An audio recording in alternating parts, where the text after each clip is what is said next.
You might be thinking, but can't we just take something that Satan meant for evil and turn it around for good? He knows my heart, right?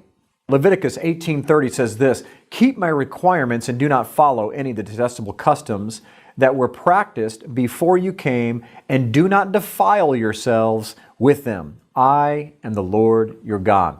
Mark 7:7-8 says, "And in vain they worship me, teaching as doctrines the commandments of men.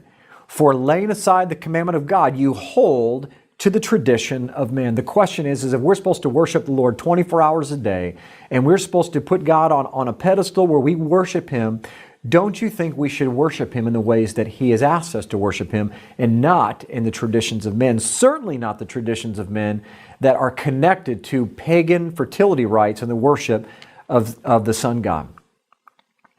Let's move into Deuteronomy chapter 12. This is really the king of scriptures, if you will, that give us a good, clear indication of whether or not we can do things just because we are sincere about it. Deuteronomy chapter 12 says this, "And you shall destroy their altars, break their sacred pillars, their obelisk, burn their wooden images with fire. You shall cut down the carved images of their gods and destroy their names from that place. You shall not worship the Lord your God with such things." Now, when I started my journey and I began to discover all of these things, the very first thing that I thought to myself, after I thought, well, that's not what it means to me, was I thought, well, I can actually take some of these things and Christianize them, and the Lord would certainly be pleased that I'm stealing something from the enemy and giving it to Him. Well, here we have the Israelites crossing over the Jordan River. They're taking over these Canaanite communities, and instead of destroying everything exactly the way the Father told them to destroy it, they would take certain things like the altars, which were very difficult to build, and they said, well, let's not destroy everything. Let's take this altar, we'll scratch out the name of their God, and we'll put the name of our God. He says, don't you dare do that. Don't you dare take anything that used to be used towards a sun god and Christianize it, throw a little bit of holy water on it, and then offer it to me. I won't accept it. He says, do not worship the Lord your God in that way.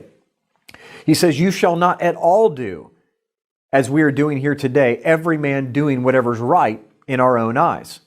When the Lord your God cuts off from before you the nations which you go to dispossess, still in chapter 12 of Deuteronomy here, and you displace them and dwell in their land, listen carefully, in verse 30 it says, take heed to yourself that you are not ensnared to follow them after they are destroyed from before you, and that you do not inquire after their gods, saying, how did these nations serve their gods? I will also do likewise. So what was happening was they were coming into these communities and they were creative Israelites. They wanted to take some of the creative things that the pagans used to serve their gods and borrow those ideas to serve the great God Yahweh.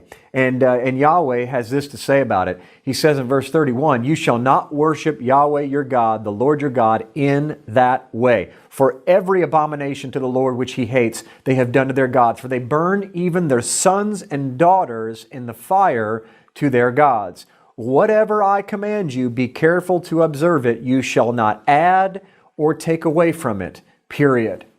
Verse 32 of Deuteronomy chapter 12. So we're seeing very clearly instructions that we have no biblical right as believers to take anything that was used and constituted and dedicated for the worship of other gods and literally just Christianize those things and use those things into worship of our God. We just flat out can't do it. Why?